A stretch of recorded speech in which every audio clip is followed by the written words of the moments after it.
Corak masa hadapan.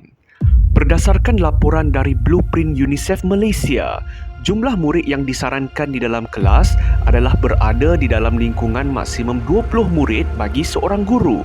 Malah, cadangan daripada kajian Bank Dunia turut memberi penekanan terhadap pengurangan saiz kelas bagi meningkatkan tahap keberkesanan guru dalam pentaksiran murid. Namun, dalam konteks Malaysia, kajian menunjukkan purata kepadatan murid secara keseluruhan di sekolah adalah pada kadar 32 murid bagi seorang guru. Jumlah ini menunjukkan kadar lebih 12 murid seperti yang disarankan. Lebih mengejutkan apabila hasil tinjauan mendapati lokaliti bandar seperti Lembah Kelang merekodkan jumlah sebanyak 50 sehingga 60 murid bagi seorang guru. Kesan daripada perkara ini, cabaran terbesar guru adalah untuk memastikan fokus pelajar ketika mengajar dan melakukan pentaksiran kekal berada dalam keadaan baik. Kajian menunjukkan kesan daripada kepadatan murid di dalam kelas telah membuka isu tekanan emosi dalam kalangan guru. Ia kerana semakin bertambah murid di dalam kelas, semakin banyak isu tingkah laku murid yang perlu dikawal. Dalam konteks negara-negara dunia pula, negara membangun seperti Afrika merupakan antara negara yang paling terkesan akibat daripada kepadatan murid. Dengan purata kepadatan adalah pada kadar 80 murid bagi seorang guru. Akibatnya, guru sukar untuk memberi tumpuan ketika melakukan proses pengajaran.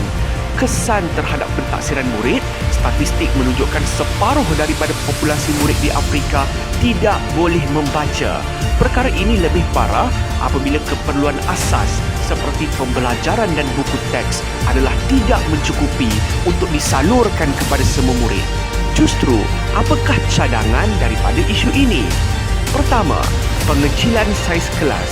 Berdasarkan saranan daripada UNICEF, usaha mengecilkan saiz kelas perlu berada pada tahap konsisten, meletakkan kapasiti murid kepada 20 orang bagi seorang guru.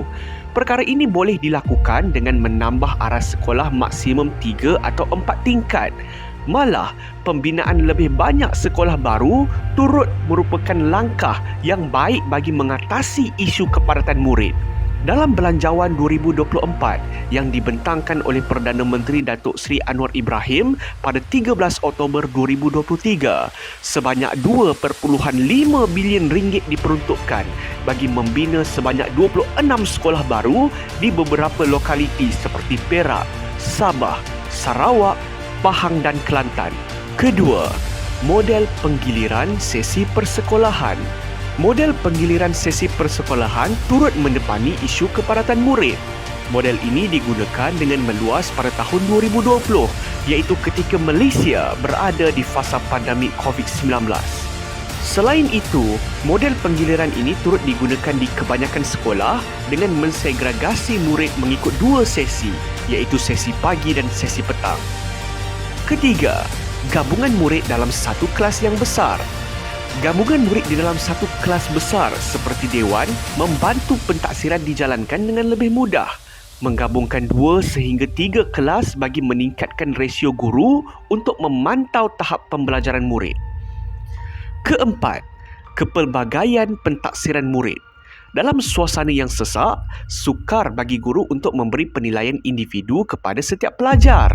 Oleh itu, pertimbangan untuk menggunakan penilaian kumpulan atau projek kolaboratif yang melibatkan beberapa pelajar sekaligus merupakan antara cara yang baik bagi mempelbagaikan pentaksiran murid bagi mendepani isu kepadatan murid.